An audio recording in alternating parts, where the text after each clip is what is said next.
Have you ever heard the haunting murmurs of the Tree of Whispers, where heads swing like morbid fruits, each with a tale of its own? Among them hangs the story of Taissa, the witch from the swamp. From her modest origins to her psychological torment at the hands of Andariel, we are going to cover it all in this video. And to start, we need to talk about the day Taissa met a reclusive woman called Timue. Long before she became the witch we know today, Taissa made a visit to Timue in the search of knowledge. A woman of age and wisdom, Timue wasn't always the sage of the swamp.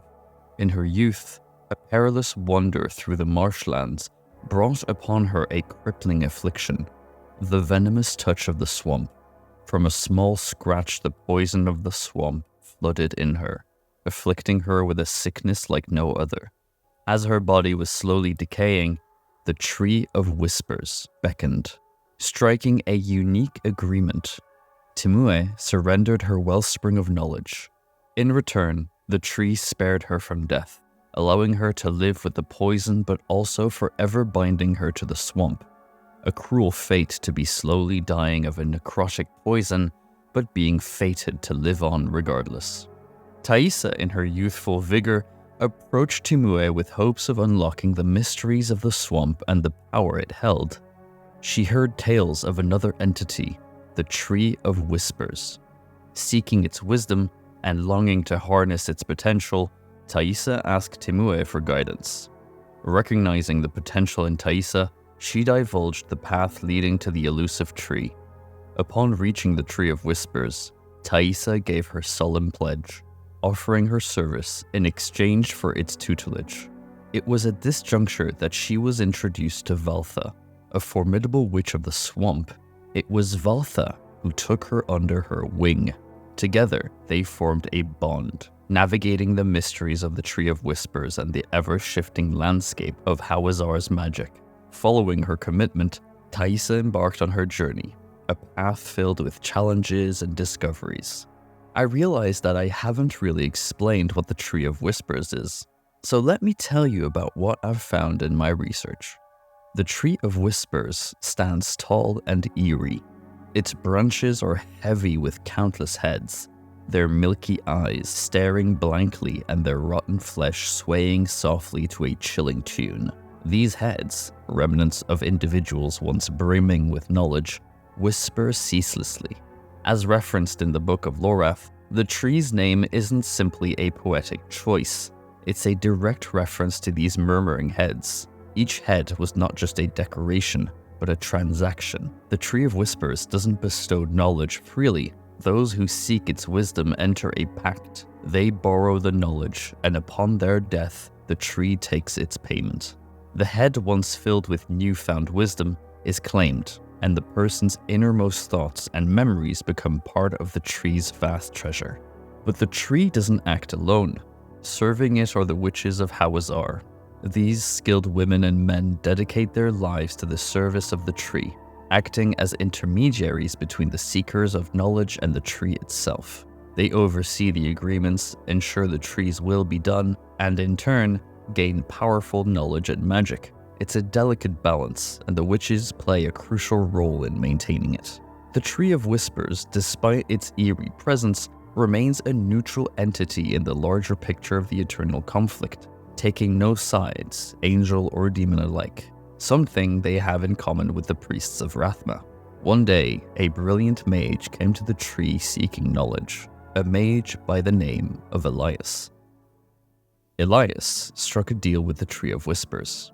His research while in the Heradric Vault led him to seek the ability to summon the Daughter of Hatred herself, Lilith, to Sanctuary.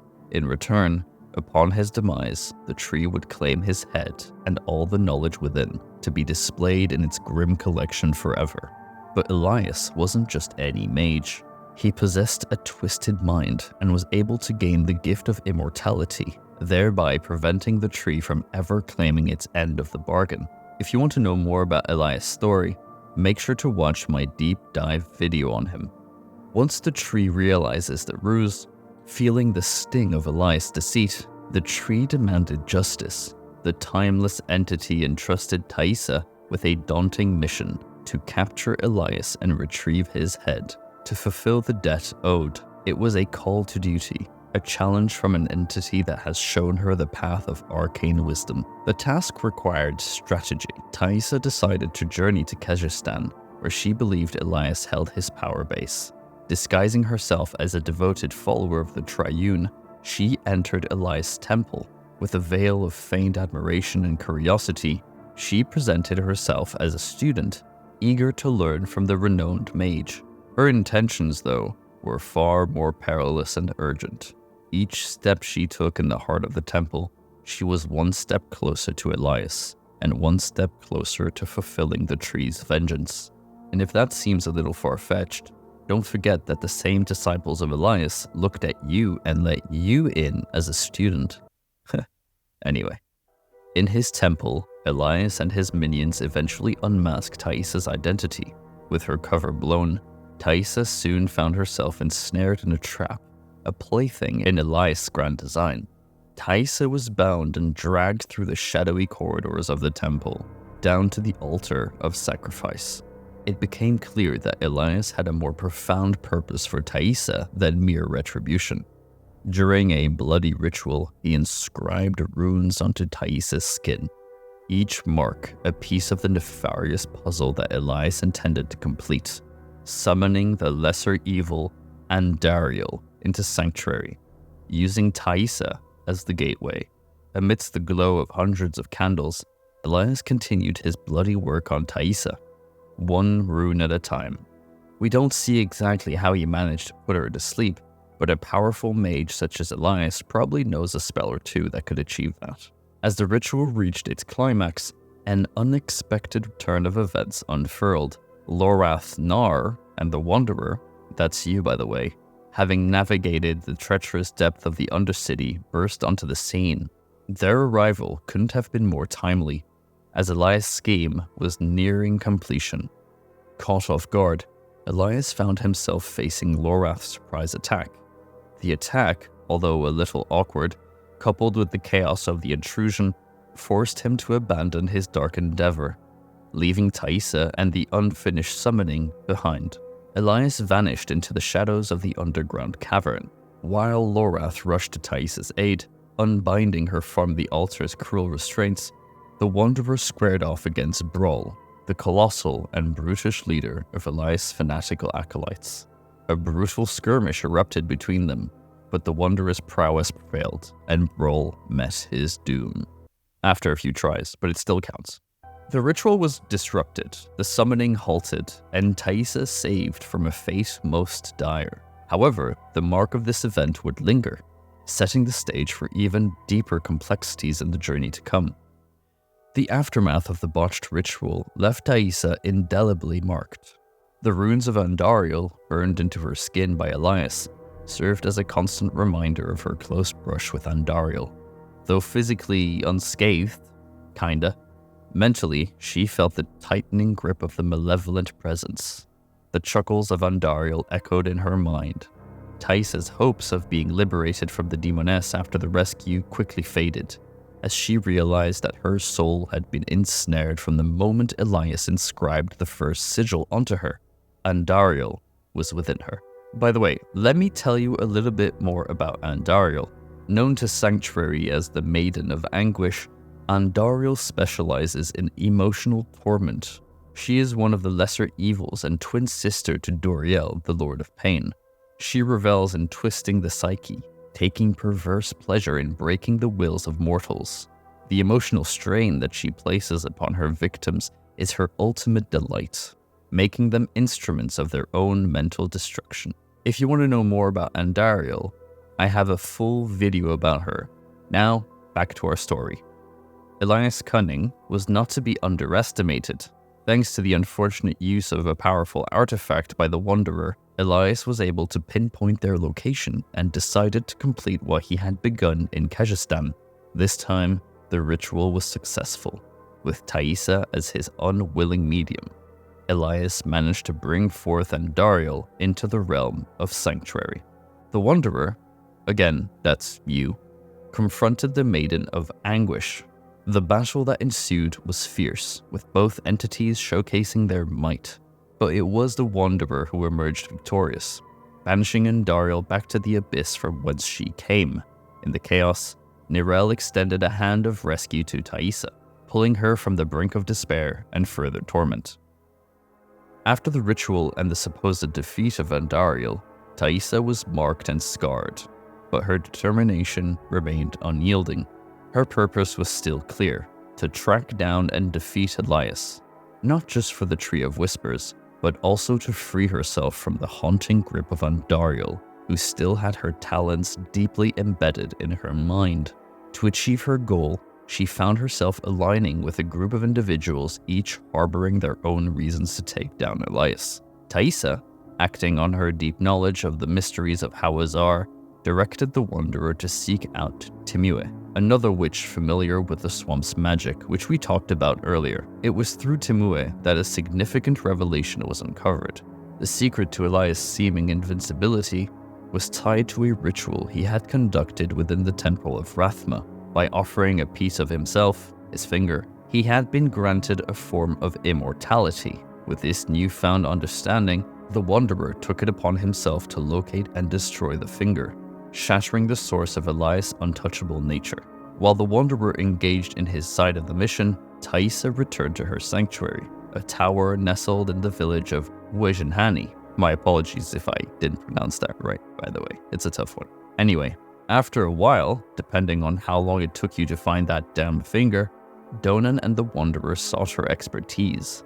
They needed her assistance to mend the Soulstone, a powerful artifact they could use to capture Lilith. Welcoming them into her tower's workshop, she provided the space and tools needed for the Soulstone's repair. However, a crucial component was still missing: Quicksilver. Recognizing its importance, Taissa directed the Wanderer to seek out Valtha, a fellow swamp witch, as a possible source for the Quicksilver, but upon reaching her, they were met with a chilling discovery. Valtha, once a trusted teacher to Taissa, had been swayed by Elias' promise, and now served Lilith. With little choice and understanding the broader stakes, the Wanderer faced Valtha, and in a swift confrontation, managed to defeat her and obtain the essential Quicksilver. The shock of Valtha's unexpected alliance with Elias was a weight Taissa had never expected to bear. The trust and bond she shared with Valtha felt like it had been shredded. The Wanderer's return to the tower brought with it a sense of foreboding.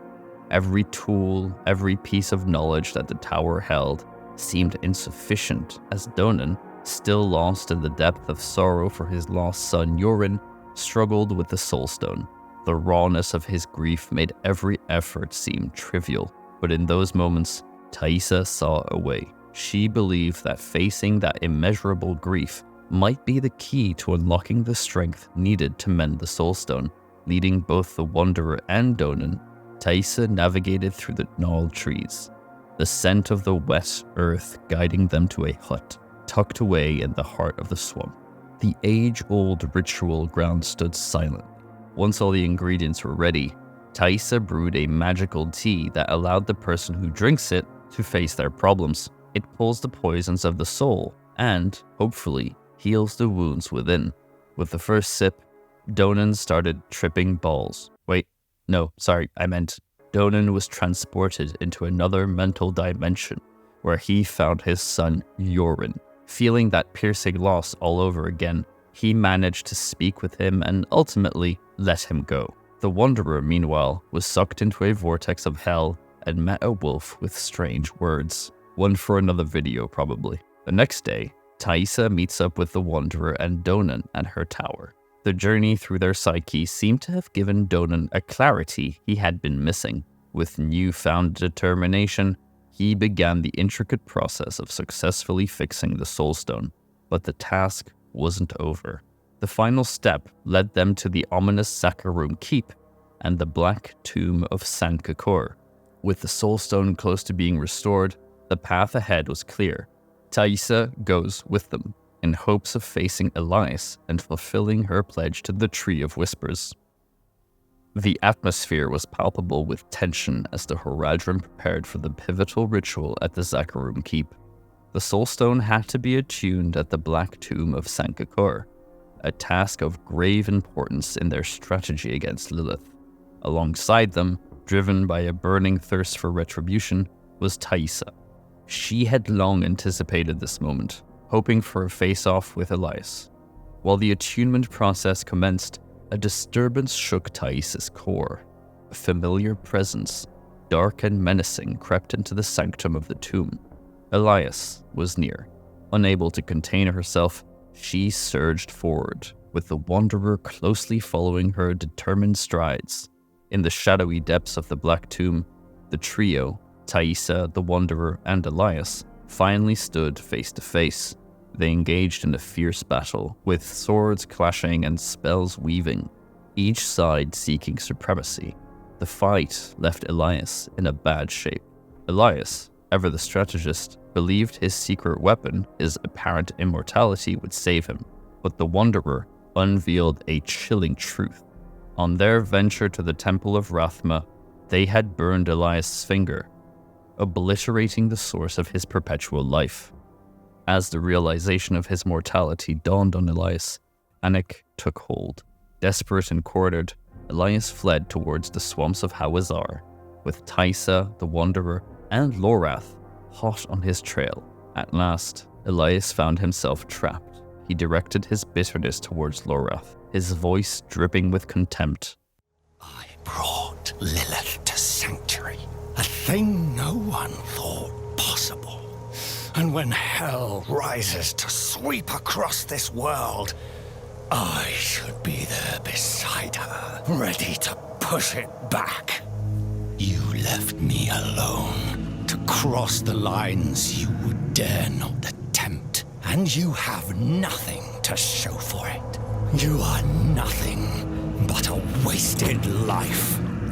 Do not look to forgive me, old man, because it is you who brought us here. Was it worth it? That is a coward's question, Lorath. It suits you. Silence fell. Then, in a swift motion, Taissa exacted her vengeance, bringing Elias' life to a close. The saga had ended, but the Tree of Whispers ensured it wouldn't be forgotten. It took Elias' head, hanging it for all eternity as a stark reminder of ambitions that flew too close to the sun. With Elias now gone, Taissa retreated to her tower, her quest for revenge finally fulfilled. But this was not the end for Taissa. A voice in the back of her head lingered and drove her mad. Even after the defeat of Lilith, Taissa found herself ensnared by an agonizing unrest. Shadows of the past, born from Andariel's malevolent whispers, wove into her dreams. Night after night, she was tormented. I close my eyes, and I am there again. Needle in my skin, sand stinging my face, and the whispers at the edge of every thought, louder each day. She is here with me. She has been all this time. I must drink the tea and purge this darkness before I lose myself to it. Taissa made her way back to the hungering swamp. Here, she sought to find solace in the magic tea that once offered Donan peace. But as she drank, she found no relief. Instead, an agonizing realization dawned upon her. Andariel's venomous grip remained, unyielding and unbroken. The pain, both mental and physical, threatened to consume her very being. She knew she needed to convene with the witches of Hawazar if she stood any chance of finding reprieve.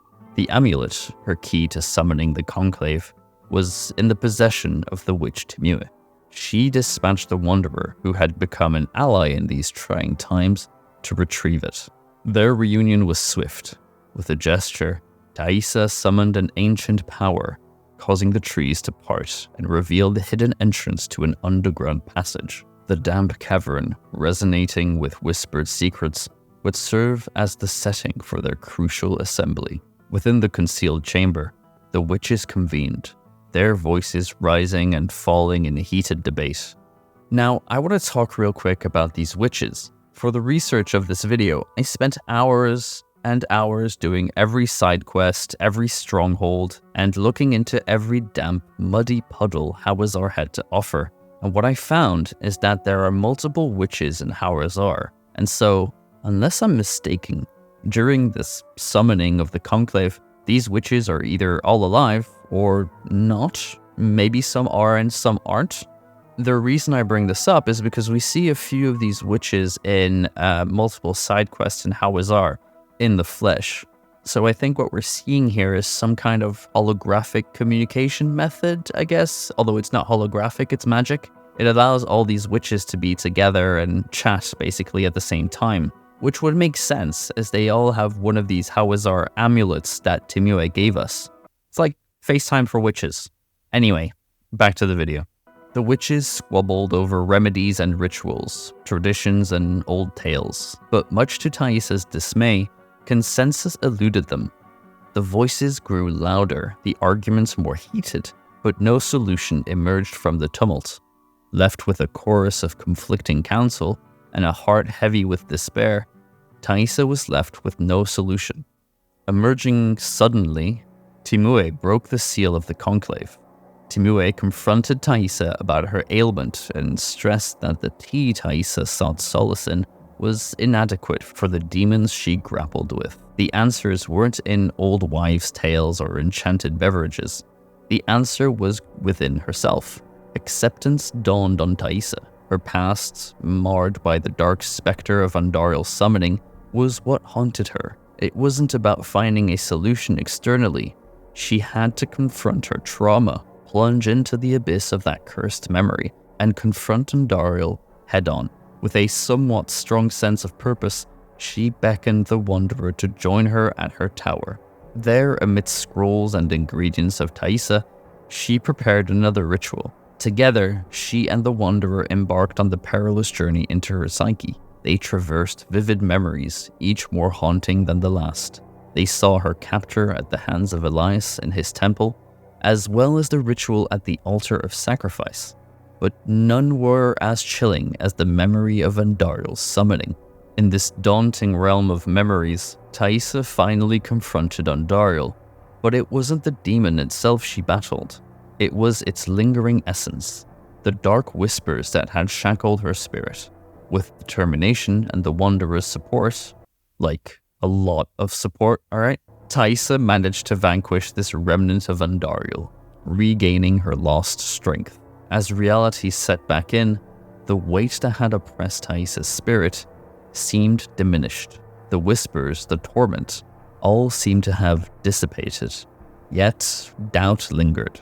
Was Andariel truly gone, or merely lying dormant? Let me know what you think in the comments. I'm thinking Taissa is still connected to Andariel, so we might see Andariel again.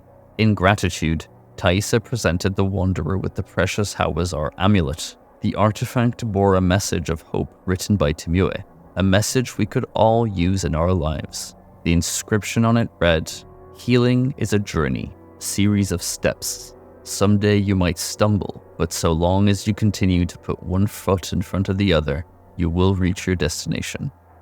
Taissa, now more than ever, embodied the spirit of perseverance. Her journey underscored the importance of confronting one's past and the demons that lurk there. It was a story not of conquest, but of self-realization.